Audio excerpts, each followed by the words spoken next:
మిత్రులందరికీ నమస్కారాలు। ఈరోజు తెలంగాణ శాసనసభలో ప్రభుత్వం గౌరవ గవర్నర్ గారి నోటి నుండి పూర్తిగా అబద్ధాలు చెప్పించే ప్రయత్నం చేసింది।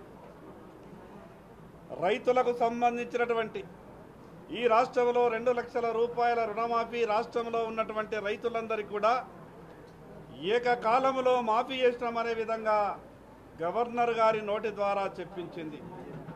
ఇది పూర్తిగా అబద్ధం। ఇప్పటికే 2 లక్షల రూపాయల రైతులకు రుణమాఫీ గాక ఆ ఉన్నటువంటి భారాన్ని వడ్డీ కట్టలేనటువంటి రైతులు ఈరోజు లక్షల మంది రైతులు ప్రభుత్వానికి ఉత్తరాలు రాస్తున్నారు।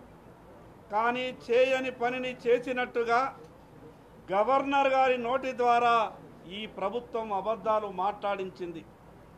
మరి అదే విధంగా కోటి మహిళలకు 1,00,000 కోట్ల రూపాయలతో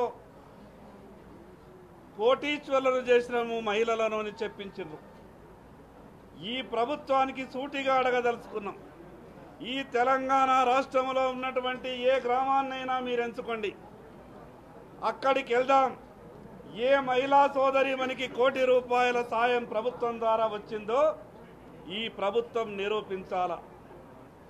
అదేవిధంగా ఈ మహిళా సోదరుమణులను వాళ్ళందరినీ కూడా కోటీశ్వరులుగా చేయడానికి 1000 మెగావాట్ల సోలార్ విద్యుత్ కూడా ఇచ్చినామని చెప్పిండ్రు। ఇప్పుడు అది ప్రాసెస్లో నడుస్తున్నది, ఎక్కడా కూడా పని మొదలు కాలేదు। మరి చేయనటువంటి పనులన్నీ కూడా చేసినట్టు చూపించి గొప్పగా చెప్పేటటువంటి ప్రయత్నం చేసిండ్రు। తెలంగాణ రాష్ట్రం వచ్చిన తర్వాత కూడా 317 జీవో మీద ఉద్యోగులు ఇబ్బంది పడుతున్నారు। భర్త ఒక దగ్గర, భార్య ఒక దగ్గర, పిల్లలు ఒక దగ్గర, తల్లిదండ్రులు ఒక దగ్గర, చెట్టుకొక్కళ్ళు పుట్టకొక్కళ్ళు ఈరోజు తెలంగాణ ఉద్యోగులు 317 జీవో వల్ల ఉంటే దానిపై ప్రభుత్వం కనీస స్పష్టత ఇవ్వలేదు। అదేవిధంగా రైతుల విషయం, ఈ రాష్ట్ర ప్రభుత్వం రైతుల పంటల బీమా పథకం అమలు చేయని కారణంగా ఈ రాష్ట్రంలో ఈరోజు భూగర్భ జలాలన్నీ అట్టడిగిపోయిన కారణంగా పంటలన్నీ ఎండిపోతున్నాయి।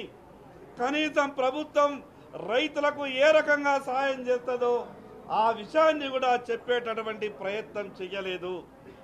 చేయనటువంటి పనులని చేసినట్టుగా గవర్నర్ గారి నోట చెప్పించే ప్రయత్నం చేసినటువంటి ప్రభుత్వం ఏ రకంగా ఈ రాష్ట్రాన్ని పరిపాలిస్తున్నదో అర్థం చేసుకోవచ్చు।